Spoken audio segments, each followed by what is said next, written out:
बिस्मिल्लाहिर्रहमानिर्रहीम। अस्सलाम वालेकुम वरहमतुल्लाहि वबरकातुहू। पीएसएल ऑन पीएसएल ऑन है लेकर न्याज बालम ऑफिशियल पर न्याज बालम हाजिर है। जनाब, मेरी पेशन गोई 100% सही साबित हुई कि कोयटा ने लाहौर को धो डाला। अब आप कहेंगे अजीब आदमी, अजीब ठीठ आदमी है यार।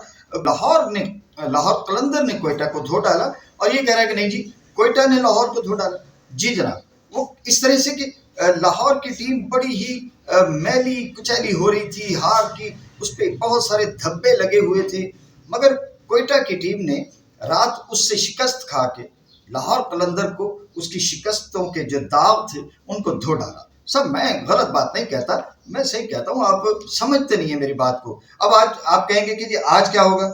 आज मैं आपको बता रहा हूँ कि जनाब, पेशावर इस्लामाबाद को धो डालेगी।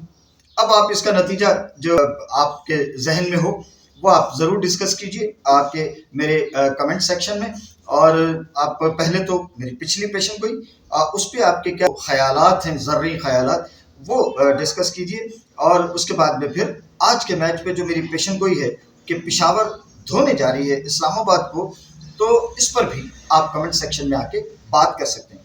पहले हम रात के मैच पे बात कर लें कि टॉस जीता घबरी कप्तान सऊद शकील। पता नहीं किसने सऊद शकील को कप्तान बना दिया।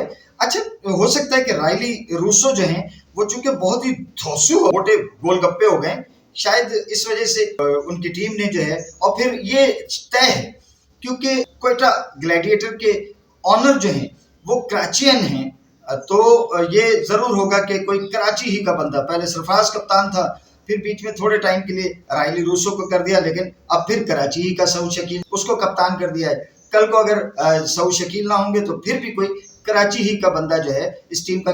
तो चलें हम बात चलते हैं जनाब। वो खान साहब जो हैं उनका हाल ये हुआ कि उन्होंने टॉस जीता और पहले फील्डिंग का फैसला किया तो लाहौर कलंदर एकदम से चार्ज अप हो गई। फखर जमान चले, मैं पहले कह चुका हूं कि फखर जमान चलेंगे तो लाहौर की टीम फिर उसका रास्ता कोई नहीं रोक सकता। तो फखर जमान ने जनाब किए 67, मैन ऑफ द मैच हुए वो 39 गेंदों पे 7 चौके और 3 छक्के। लेकिन इस इनिंग्स की जो जिसको करंट इनिंग्स कहना चाहिए, बारी कहना चाहिए, वो ली सैम बिलिंग्स ने। उसने जनाब 19 गेंदों पे 50 रन बनाए और उन्होंने उमर अकमल का जो पहली पीएसएल हुई थी उसमें जो उन्होंने 22 गेंदों पे लाहौर की तरफ से बैटिंग करते हुए, लाहौर कलंदर की तरफ से उन्होंने 22 गेंदों पे 50 किए थे।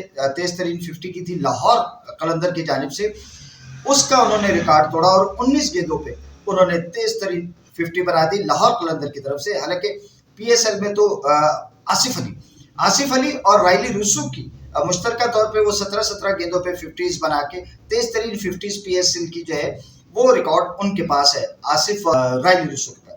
तो सेम बिलिंग्स ने बड़ी ही शानदार बैटिंग की, किसी बॉलर को खातिर में नहीं लाए, हारिस रऊफ या जो भी उनके सामने आए। खासतौर पे फहीम अशरफ के खूब लत्ते लिए जनाब और कलंदर के बैट्समैनों ने, और फहीम अशरफ को 1 विकेट मिली शाहीन आफरीदी की, जो उन्होंने 49 रन के एवज जो है वो 1 विकेट हासिल की।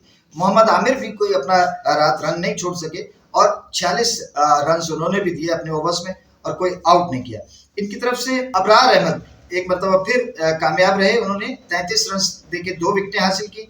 अकील हुसैन ने 40 रन देके 2 विकेटें हासिल की और उस्मान तारिक ने 31 रन के एवज 1 विकेट हासिल की। उस्मान तारिक अपने बॉलिंग एक्शन की वजह से मशकूक भी हैं, लास्ट टाइम शायद चेक भी हुए थे।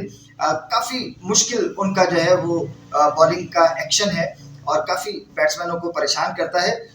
इसके बावजूद जो लाहौर के फखर जमान और बिलिंग्स के बाद अब्दुल्ला शफीक ने आके बड़ी नईम जब शुरू में आउट हो गए थे तो फिर आके इन्होंने मोहम्मद नईम 10 रन बना के जिसमें 2 चौके थे वो आउट हो गए थे। सिकंदर रजा भी बैटिंग नहीं कर पा रहे हैं और 6 रन किए, रात भी वो फेल हो गए। लेकिन अब्दुल्ला शफीक ने पहली इनिंग्स में 66 रन की जो इनिंग्स खेली थी पहले मैच में, इस मैच में भी उन्होंने 37 रन की एक अच्छा स्टार्ट दिया। फखर जमान से भी वो तेज चल रहे थे। और उसके बाद डेरिल मिचेल वो 37 रन बना के नुमाया रहे। बॉलर्स में आपको बता चुका। अब जनाब जब बैटिंग आई कोयटा ग्लैडिएटर्स की, तो कोयटा ग्लैडिएटर्स को पहले ओवर में धचका लगा जब लाहौर कलंदर के कप्तान शाहीन आफरीदी ने कोयटा ग्लैडिएटर के कप्तान सऊद शकील को पहले ही ओवर में आउट किया। उसके बाद में दूसरे अगले ओवर में आसिफ आफरीदी ने हसन नवाज को आउट किया, बैकफुट पे चली गई कोयटा। अगले ही ओवर में शाहीन आफरीदी ने, जो कि उनका दूसरा था और मैच उनकी इनिंग्स का तीसरा ओवर था, उसमें जो उनकी बैटिंग की रीढ़ की हड्डी कहना चाहिए डैरल मिचेल, उनको आउट किया। तो फिर जनाब खड़ी नहीं हुई। उसके बाद में हालांकि कौशल मेंडिस और रायली रूसो ने सहारा तो दिया, कोई 50 रन की 51 रन की उन्होंने पार्टनरशिप भी की, लेकिन जब रायली रूसो को रिशद हुसैन ने आउट किया, उससे पहले कौशल जो है उन्होंने पहली बॉल पे हारिस को छक्का मारा था, मगर फिर अगली ही बॉल पे वो इतना बारीक है कि इतना हल्का सा स्नेक उनका विकेट कीपर के पास गया कि वो खुद खड़े थे, बड़े जम के खड़े हुए थे कि नहीं मैं नॉट आउट हूँ, लेकिन फिर थर्ड अंपायर ने, टीवी अंपायर ने देखा और उनको आउट करार दिया। तो इस तरह से फिर कोयटा की बैटिंग जो है वो रेत की दीवार की तरह से आखिरी विकेट पे फहीम अशरफ ने 26 रन की पार्टनरशिप की उस्मान तारिक के साथ, मगर जितने रन उन्होंने दिए थे उतने रन भी वो ना कर पाए और 21 रन करके वो ढेर हो गए। आखिरी विकेट कोयटा ग्लैडिएटर। इस मैच में 10 ओवर्स में लाहौर कलंदर का स्कोर 95 था for the loss of 2 wicket और कोयटा ग्लैडिएटर 95 स्कोर लेवल था, मगर 5 विकेटें गिर चुकी थी और पूरी टीम कोयटा की 16.2 ओवर्स में ढेर हो गई 140 रन पे, यानी 95 10 ओवर्स में थे और 5 आउट थे और बकिया 5 विकेटें जो है वो महज 45 रन के इजाफे से ढेर हो। आज इस्लामाबाद और पेशावर का मैच है और मैंने आपसे कह दिया कि पेशावर ने इस्लामाबाद को धो डालना है। आपका क्या ख्याल है? आइए कमेंट सेक्शन में, मुझे इंतजार रहेगा। इजाजत दीजिए। PSL ऑन है से न्याज वालों को अल्लाह हाफिज। पाकिस्तान जिंदाबाद।